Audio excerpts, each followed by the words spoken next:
Welcome to Tech Horizon XX channel. This is Ahmed, and I've brought up a very important topic, which is cybersecurity and how to safeguard against cybersecurity attacks. So, I'm going to discuss about the 9 steps, which is very key critical steps to really safeguard your machine, whether you are on the corporate side, whether you are on the home side. So, it is basically for the home user or for the corporate user or for the companies who are actually using it. This is my 28 years of experience in the IT industry, and I just learned some of the things which actually makes your life easy, and at least you can safeguard with smart restraint. So one of the things which is a strong password, the first topic, and why strong passwords are required, because strong passwords, it should not be easy to guess. Now when we say that easy to guess means it can be like name of the town, name of the car, name of certain prominent things which can be easily guessed. So you need to make sure that your password is having alphanumeric characters, and also it has got some stars, some at the rates, and some of the special characters being embedded in. Very, very critical, and it should not be very short. It should be long enough so that it is not easily remembered. So you need to safeguard that password into some of the prominent places where you can easily recover it, and you can use it from there. So first is that. Second is, whenever you are using the password, so you should always make sure that you switch on the two-factor authentication. Now what is two-factor authentication is basically, there's a settings in the password which asks you for the two-factor authentication. It actually reverts back with to double confirm whether it is you or not. So it actually, the system sends you six character password or the number which you have to enter to double check into the system, and then it lets you log in into the system. So it's very important and very critical for you to have that two-factor authentication on. Third thing is that you have to be very careful of phishing attacks. Now if a friend of mine named Max is actually sending me emails and he's sitting next to me, doesn't mean that any header which says Max belongs to Mr. Max, who's my colleague or from my company mate or maybe my friend. So you have to be very careful in reading the exact email ID from where it has been sent. Most of the cases it is just the friend name whom you are daily interacting, and with that normally you read the mail, and the moment you read the mail, the entire script is downloaded to your system, and then everything is corrupted, means everything is bypassed into your laptop or into your system. So you have to be very, very careful into those kind of phishing mails. One of the fourth important thing which I want to make sure that you remember is your software has to be completely updated, and it has to be updated with the latest patches or the latest version of the software update.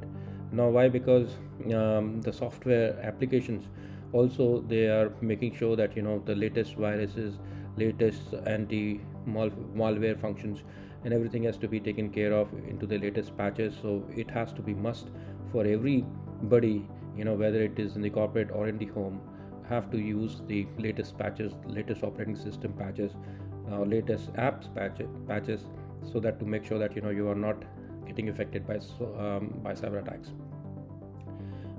One of the critical things which I've seen in my recent times is like it is very easy to log in, hook into the public Wi-Fi which is free, and everybody looks onto the free Wi-Fi, and it is the most unsecure place.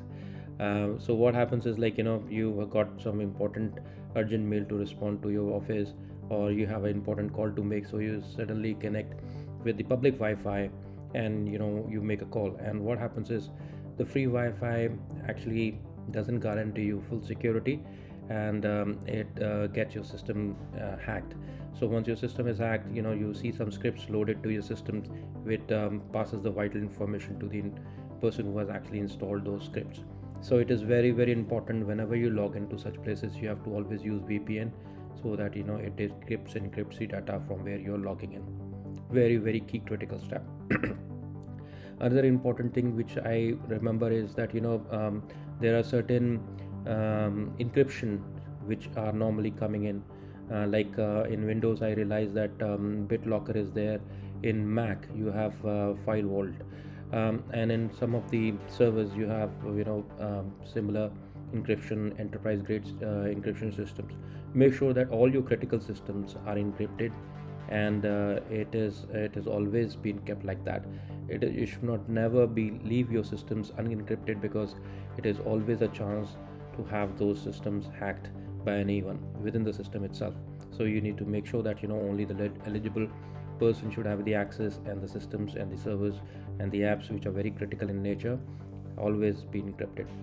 There's an important concept which has come in is zero trust security, where it is it's very detailed topic to be discussed. Maybe I'll discuss something in my next video, but just to give a hang around, zero trust security is people who log in into your system should also not have complete access. So see, always we take care of the firewalls, we always take care of the other network switching, layering, security, etc.